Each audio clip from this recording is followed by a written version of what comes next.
all the great people have learned one truth. All the great people from history all the way down, they all come to one conclusion that if you want to really live your life, live a useful life, live a worthy life, you have to step out of yourself to serve other people, to love other people. Are geniuses self-centered, and if they are, wouldn't that be a good thing? Like the famous artists or the scientists, people who might have a cure potential, they're very focused, and they may not care about anybody else. Is that really a negative? Yeah, not really, because the vision has to be bigger than themselves, right? I want to find a cure for cancer for all people. Right? Van Gogh, he said, I want to create people. I want to capture the beauty in nature for all people. Okay? Steve Jobs, they say. Steve Jobs is probably not a nice person to work for. Who? Steve Jobs of Apple.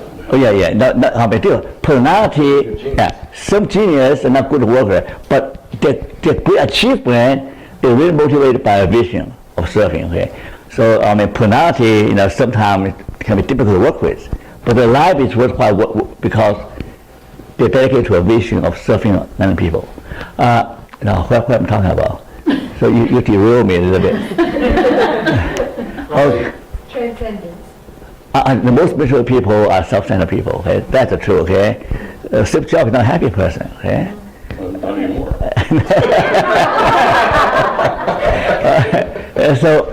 By the way, when people say, "Oh, Mother Teresa is not a very happy person," it doesn't matter.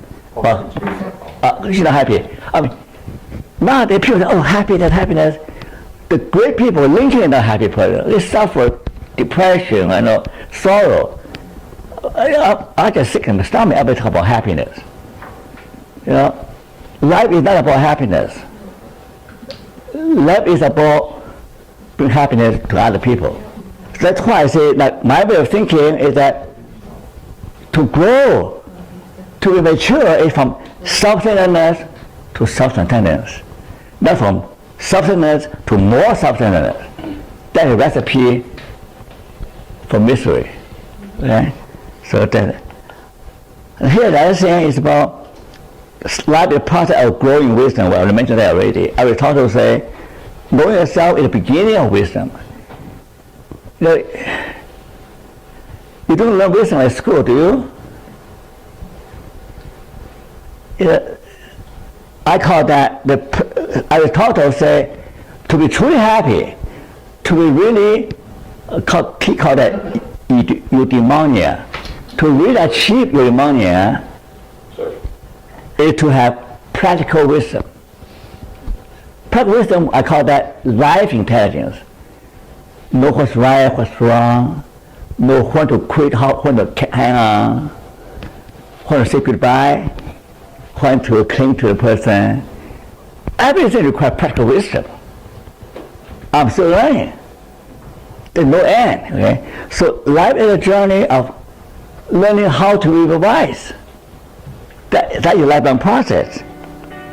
So conclude, from a meaning point of view, it's a process of self-discovery, it's a healing journey, it's a spiritual journey, it's a process of growing in wisdom.